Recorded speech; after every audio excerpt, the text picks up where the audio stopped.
Physical maturity ஆகாத பருவத்தில் இருக்கிற மனிதன் அந்த குழந்தையோட கான்சியஸ்னஸ் உச்சத்துக்கு போய் பயோ எலக்ட்ரிசிட்டி பீக் பர்ஃபார்மன்ஸுக்கு போச்சுன்னா அது ஸ்ரத்தையாக வெளிப்படும், பயமின்மையாகவும் ஸ்ரத்தையாகவும் நேர்மையாகவும் வெளிப்படும்.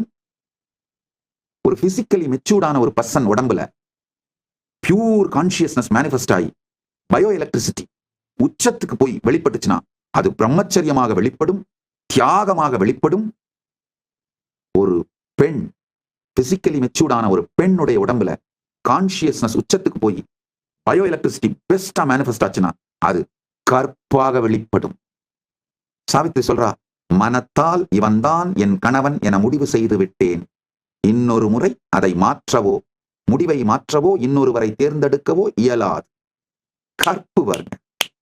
திருமணத்துக்கு முன்பாகவே மனத்தால் முடிவெடுத்து விட்டாலே கற்பு. அந்த முடிவுக்கு கற்பு. இதே சூழலை திருநாவுக்கரசுடைய தமக்கை அவங்களுடைய வாழ்க்கையிலையும் பார்க்கலாம். ஆழ்ந்து கேளுங்கள்.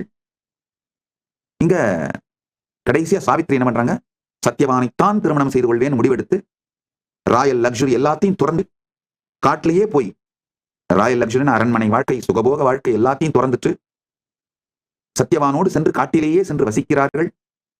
சத்தியவானுக்கும் சத்தியவானுடைய தாய் தந்தைக்கு, அது மாமனார் மாமியாருக்கும் பக்தியோடும் ஸ்ரத்தையோடும் சேவை செய்து அங்கேயே வசிக்கிறாங்க. ஹிந்து ஃபெமினிசம், இந்து பெண்ணியம் மிகவும் சக்தி வாய்ந்தது.